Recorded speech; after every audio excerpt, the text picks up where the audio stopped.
Bonjour, c'est Ed pour la revue du Medusa RDTA de GeekVap, un RDTA plutôt bien réalisé. Il est innovant, propose un très bon rendu de saveur mais a quelques défauts d'ergonomie. On va voir tout ça en détail, on commence rapidement par le contenu de la boîte. Dans la boîte vous trouverez bien sûr l'atomiseur, vous aurez également une pochette de spare avec des vis, des joints de rechange pour le plateau ainsi qu'un mode d'emploi. Et voilà le Medusa en détail, c'est un RDTA compact, il est au diamètre 25 mm, vous avez toutes ces dimensions qui apparaissent ici. Au niveau de ses finitions, il n'y a vraiment rien à lui reprocher, les finitions et la réalisation sont excellentes. Les gravures sont profondes et vraiment agréables, pas de soucis au niveau des surfaces ou des joints, tout ça est vraiment très bien réalisé. A la base on va bien sûr avoir la connexion 510, le plot positif ressort largement du filetage et du coup vous pourrez le monter sans aucun problème sur n'importe quelle connexion, y compris les connexions hybrides. Le réglage du flux d'air se fait par le haut, il suffit de tourner la bague supérieure pour avoir les deux ouvertures de chaque côté complètement ouvertes, une seule ouverture ouverte, ou n'importe quelle position intermédiaire. Bien sûr, le flux d'air en position complètement ouverte est très aérien, c'est clairement une respiration libre, ce sera parfait pour faire de l'inhalation directe, donc la vapeur directement dans les poumons avec des puissances élevées. Vous pourrez également le réduire pour avoir une vape directe plus restrictive, si vous voulez vaper à des puissances genre 40 watts, comme on le verra tout à l'heure. Ça n'est clairement pas un atomiseur prévu pour la vape indirecte, vous ne pourrez pas avoir un flux d'air suffisamment serré pour faire de la vape bouche-poumon avec cet ato. On va le démonter, voir un petit peu comment ça se passe à l'intérieur, puisque un petit peu tout se passe justement dedans. On va le démonter en commençant par le drip tip qui justement ne se démonte pas. Il est solidaire de la partie supérieure, vous ne pourrez donc pas le remplacer. Par contre, l'orifice à ce niveau-là est au format 510. Vous pourrez donc rajouter un drip tip de votre choix à l'intérieur, mais vous ne pourrez pas supprimer cette partie-là. Le drip tip fait donc intégralement partie du top cap que l'on a ici avec les deux réglages de l'arrivée d'air. Le joint tient très bien, il est un petit peu lâche à mon avis une fois qu'il est imbibé de liquide, donc gras, mais pas de souci, ça ne bouge pas plus que ça pour autant. Pour démonter la partie suivante, donc la partie intermédiaire, la cloche, il va falloir la tourner de manière à aligner les arrivées d'air sur le plateau Velocity comme ceci.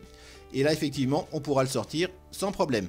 C'est un mécanisme très simple, en fait vous avez les encoches à ce niveau là qui viennent se prendre dans la petite rainure que l'on a ici au niveau du plateau et qui permettent donc de verrouiller l'ensemble. Une fois que vous retournez, vous ne pouvez plus les séparer, ça tient plutôt bien, mais il y a un petit jeu à ce niveau là, bon, rien de méchant mais c'est vrai qu'au niveau des finitions c'est un petit défaut. On aligne comme ceci, vous avez une flèche qui vous indique l'alignement, vous ressortez et là du coup ça part très bien. Cette pièce là est très simple, le flux d'air est plutôt bien prévu avec la possibilité d'avoir les deux réglages. Ça permet d'avoir facilement un réglage plus restreint si on ne laisse qu'une seule ouverture ouverte. Et là du coup on a plus une vape orientée saveur alors qu'avec les deux ouvertures ouvertes on a plus une vape orientée production de vapeur. Le plateau lui-même est vraiment tout ce qu'il y a de plus simple, un plateau Velocity avec des vis à empreinte hexagonale, les empreintes sont relativement petites mais les vis sont de bonne qualité donc pas trop de soucis de risque de foirer les empreintes. Une pièce tout ce qu'il y a de plus simple que vous ne démonterez pas, en fait le plot positif est directement maintenu par la vis que l'on a en dessous également. Un système très simple mais plutôt fonctionnel. Le principal défaut d'ergonomie du Medusa tient à mon avis dans son remplissage qui n'est pas spécialement pratique. Vous pourrez le faire sans enlever la partie intermédiaire par les 4 orifices que l'on a évidemment en bas du plateau, à ce détail près que les orifices sont remplis par les mèches de coton et qu'il faudra donc y aller avec une aiguille pour pousser un petit peu une des mèches et remplir directement comme ça. C'est pas super pratique et ça demande d'avoir soit une bouteille avec un embout long et fin, soit directement l'aiguille d'une seringue. Vous pourrez également le faire bien sûr en enlevant la partie intermédiaire. Là du coup ce sera plus facile puisqu'on pourra remplir par les quatre points que l'on a à ce niveau là, donc à côté des mèches en coton. Si ce n'est qu'en se faisant en fait vous allez enlever cette partie là, ça va forcément faire un petit peu bouger les mèches en coton justement, et que du coup faudra replacer les mèches avant de replacer l'ensemble de manière à ce que les mèches retombent bien dans les ouvertures prévues pour. Au final c'est un remplissage qui est pas super pratique, on a le choix entre soit le faire directement avec une aiguille par ici, mais exclusivement avec une aiguille, ou alors de le faire en enlevant la partie intermédiaire, mais il faudra replacer le coton à chaque fois qu'on remettra la partie intermédiaire. Ce qui est un petit peu classique, la contenance est correcte, mais enfin on remplit quand même relativement souvent. C'est donc une manipulation qu'on fait fréquemment et qui n'est encore une fois pas super pratique. Le montage ne pose pas de soucis particuliers, il s'agit d'un plateau Velocity, tout ce qu'il y a de plus classique. Ici j'ai réalisé 2 microcoils avec du fil en Cantal de 0,50 pour une résistance globale de 0,30. Et c'est parfait pour une vape à 40-45 watts avec les airflow ouverts à moitié, donc un cyclope sur les deux ouverts de chaque côté, jusqu'à un demi-cyclope ouvert de chaque côté.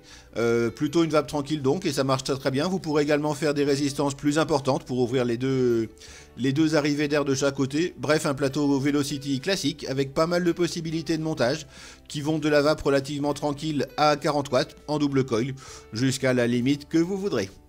Et voilà, vous savez tout sur le Medusa RDTA de GeekVape. Au final, c'est un très bon RDTA, bien fini, bien réalisé, compact également, avec une capacité de 3 ml qui est plutôt agréable. Au niveau de la vape, elle est globalement très bonne. Vous pourrez avoir une vape très aérienne en ouvrant les deux cyclopes de chaque côté. Là, vous avez un flux d'air complètement ouvert et vous pourrez avoir une vape à 150 watts si ça vous fait plaisir. Vous pourrez également avoir une vape plus orientée saveur avec des montages à 40-60 watts en laissant un seul des cyclopes ouverts. Bref, c'est un dripper qui est polyvalent, qui permet d'avoir une énorme production de vapeur et une très bonne production de saveur si vous préférez. Son principal défaut, à mon avis, est le fait qu'il ne puisse être utilisé qu'en double coil et surtout que son remplissage soit assez casse-pied, comme on l'a vu tout à l'heure. Si vous avez d'autres questions sur le Medusa, n'hésitez pas à les poser dans les commentaires de la vidéo YouTube, j'essaierai d'y répondre. N'hésitez pas à vous abonner à la chaîne et à partager ces vidéos. Si vous les appréciez, vous pouvez trouver sur mon site vaped.info la liste des prochaines revues ainsi que des articles et tutoriels qui ne sont pas en vidéo. Il me reste à vous remercier d'avoir suivi cette vidéo justement et à vous souhaiter une excellente vape.